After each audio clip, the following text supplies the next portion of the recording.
बिस्मिल्लाहिर्रहमानिर्रहीम अस्सलाम वालेकुम। इस वेले मैं मौजूद हाँ जेलब रोड उत्ते जेलब रोड तो गुजरदे जनाब मस्जिद ते नजर पई है ते और सानू इन्हां दे जी मालिक होन उन्हां नाल गलबात करवाने हैं और पता करने हैं जी एक रखते हैं। हाँ जी अस्सलाम वालेकुम भाईजान जी। वालेकुम अस्सलाम भाईजान जी। खैर भाईजान कितों लेके आए हो मस्जिद थोड़ियां ते मज्जां फैसलाबाद समुंदरी ते गग्गो मंडी तो असि लैके आने आ। हाँ ये नस्ल ठीक है फैसलाबाद वाले तुस लेके आए हो ते हुण केड़ी जगह ते रखी ने? खिवाल जनाब। खिवाल अपना ग्राम है जी खिवाल ग्राम है। अच्छा अच्छा ते ये जनाब कितनियां मज्जां थोड़े कोल इस टाइम? इस टाइम तकरीबन 8 थोड़ा ग्राम तो दूर नहीं होना जिस इलाके में तुस आए भी हो हुण इस टाइम? या थोड़े दूर तो ही है 1 किलोमीटर तो 1.5 किलोमीटर।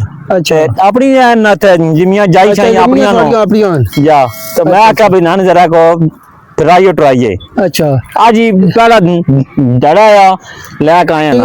रखना कोई मुश्किल तो नहीं होंगी कि कौन तरीके कार रखे बने घर रखने दा ते संभालने दा के तरीके कार है? संभालने दा जेड़ा नवा बंदा उन्हें तो औखा लगदा। अच्छा देखो असि पुराने बंदे आ प्यो दादे तो काम कर रहे हैं। अच्छा ठीक शाम तक औखा कोई नहीं लगदियां भावे मजी 20 होन 40 होन 10 होन कोई मुश्किल नहीं। अच्छा अच्छा हां बहुत शौक होंदा पट शटे होने आप ही सारा काम जड़ा करने आ खुद ही करेंदे हो सोर मेरे को सारा काम आप करने आ। ठीक ते ए जनाब बाकी इस तू जड़ा घर तो अलग कोई जगह बनाई भी ने? जी जी जी घर तो अलग डेरा है डेरा बनाया बने जा ओ ते रखी ने। ठीक अच्छा और इन्हां दा के दूध शुद्ध के तरीके कार है कितना देंदियां दूध तो जेडी मां चंगी है जेडी मां चंगी है वो देंदी तकरीबन 16 17 लीटर 15 लीटर। अच्छा नॉर्मल मां 10 11 इसके अलावा ये तो जेडी मां कहंदे हो ना तो बाकी जेड़ा ए जनाब तुसा के ननु पेंदे हो? खालो मंडा आलिया अलसी तेल वगैरह। अच्छा असि ननु पेने आ। अच्छा जेड़ा खर्चा होंदा ते दूध दा हिसाब नाल पूरा हो वेंदा? अगर हिसाब किता मजा ते शौक नहीं होंदा।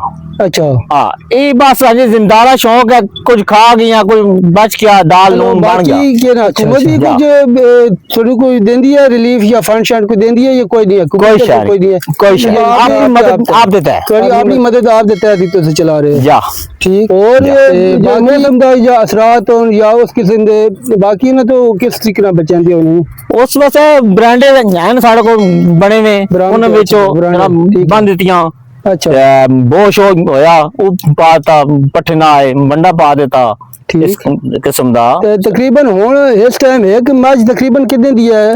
एक मज जेडी नॉर्मल मज हुन 5 लाख तो शुरू होंदी है। अच्छा अच्छा अच्छा ते 7 लाख 8 लाख तक एन मजी। ठीक अच्छी मजी जेड़ियां मकानी साडा को 24 घंटे मजी सजरियां खागोर होंदियां।